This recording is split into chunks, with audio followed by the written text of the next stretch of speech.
Prosecutor ಹೇಗೆ prove ಮಾಡ್ತಾರೆ ಅದೇ ಚಾಲೆಂಜ್.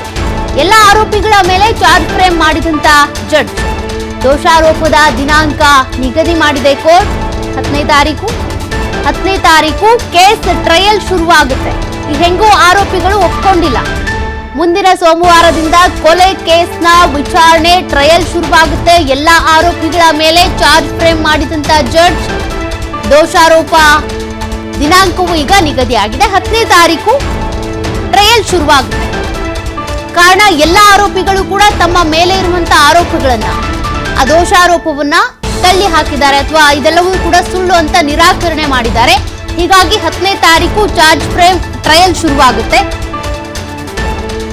ಆ 10ನೇ ತಾರೀಕಿನಿಂದ ಅವರನ್ನ ನಿಜಕ್ಕೂ ಕೂಡ ಆರೋಪಿಗಳೇ, ಈ ಕೇಸ್ನಲ್ಲಿ ಅವರು ಅಪರಾಧಿಗಳೇ ಅಂತ ಪ್ರೂವ್ ಮಾಡುವಂತ ಕೆಲಸವನ್ನ ಪಬ್ಲಿಕ್ ಪ್ರಾಸಿಕ್ಯೂಟರ್ ಮಾಡಬೇಕಾಗುತ್ತೆ. ಮತ್ತೊಂದ್ ಕಡೆ ಅವರನ್ನ ಸೇಫ್ ಮಾಡೋದಕ್ಕೆ ಅಂತ ಅವರ ಪರ ಇರುವಂತ ವಕೀಲರು ಕೂಡ ಟ್ರೈ ಮಾಡ್ತಾರೆ. ಇವೆಲ್ಲವೂ ಕೂಡ ಮುಂದಿನ ದಿನಗಳಲ್ಲಿ ನವೆಂಬರ್ 10ನೇ ತಾರೀಕಿನಿಂದ ಟ್ರಯಲ್ ಏನ್ ಶುರುವಾಗುತ್ತೆ ಆಗ ಶುರುವಾಗುವಂತ ಪ್ರಕ್ರಿಯೆಗಳು. ಸದ್ಯ ಈಗ ಗೊತ್ತಾಗ್ತಾ ಇರುವಂತ ಅಪ್ಡೇಟ್, ಇಲ್ಲಿವರೆಗೂ ಏನು ವಿಚಾರಣೆ ಆಯ್ತು ಆ ಸಂದರ್ಭದಲ್ಲಿ ಎಲ್ಲ ಆರೋಪಿಗಳನ್ನು ಕೂಡ ಕೋರ್ಟ್ ಹಾಲ್ಗೆ ನ್ಯಾಯಾಧೀಶರು ಕರೆಸಿದ್ರು. ತದನಂತರ ಹಾಜರಾತಿ ಕೂಡ ಆಯ್ತು.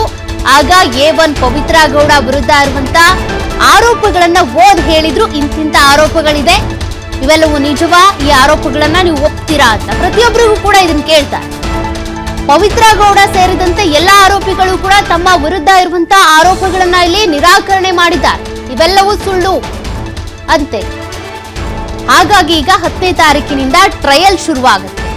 ಟ್ರಯಲ್ಗೆ ಏನಾದ್ರೂ ವಿಳಂಬ ಆಗುತ್ತಾ ಅನ್ನುವಂತ ಒಂದು ಪ್ರಶ್ನೆ ಕೂಡ ಇತ್ತು. ಇಲ್ಲಿ ಟ್ರಯಲ್ ವಿಳಂಬ ಮಾಡೋದಕ್ಕೆ ಟ್ರೈ ಮಾಡ್ತಾರಾ ಅಂತೇಳಿ. ಬಟ್ ಆ ರೀತಿ ಟ್ರೈ ಮಾಡಿದ್ರೆ ವಿಳಂಬ ಆದ್ರೆ ಇವರಿಗೆ ಅದು ಕಷ್ಟ. 64ನೇ CCH ಕೋರ್ಟ್ ನಲ್ಲಿ ದೋಷಾರೋಪ ಪ್ರಕ್ರಿಯೆ ಮುಕ್ತಾಯ ಆಗಿದೆ ಅನ್ನೋದು ಗೊತ್ತಾಗ್ತಾ ಇದೆ. 10ನೇ ತಾರೀಕು ಟ್ರಯಲ್ ಶುರುವಾಗುತ್ತೆ. ಆರೋಪವನ್ನ ನಿರಾಕರಿಸಿದ್ದಾರೆ. ಹೀಗಾಗಿ ಟ್ರಯಲ್ಗೆ ದಿನಾಂಕ ನಿಗದಿ ಮಾಡಿದೆ ಕೋರ್ಟ್. ನವೆಂಬರ್ 10ರಿಂದ ವಾದ ಪ್ರತಿವಾದ ಆರಂಭ ಆಗುತ್ತೆ. 64ನೇ CCH ಕೋರ್ಟ್ ನಲ್ಲಿ ದೋಷಾರೋಪ ಪ್ರಕ್ರಿಯೆ ಈಗ ಮುಕ್ತಾಯ ಆಗಿದೆ.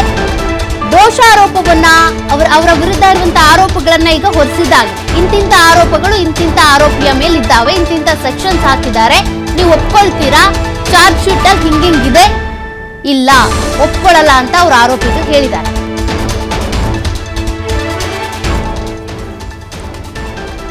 ಇದ್ರ ಬಗ್ಗೆ ಮಾತನಾಡೋದಕ್ಕೆ ಅಂತ ಹೈಕೋರ್ಟ್ನ ವಕೀಲರಾಗಿರುವಂತಹ ದಿಲೀಪ್ ಕುಮಾರ್ ಸರ್ ಇದ್ದಾರೆ. ಸರ್ ನಮಸ್ತೆ. ಸರ್ ಕೇಳಿಸ್ತಿದ್ಯಾ?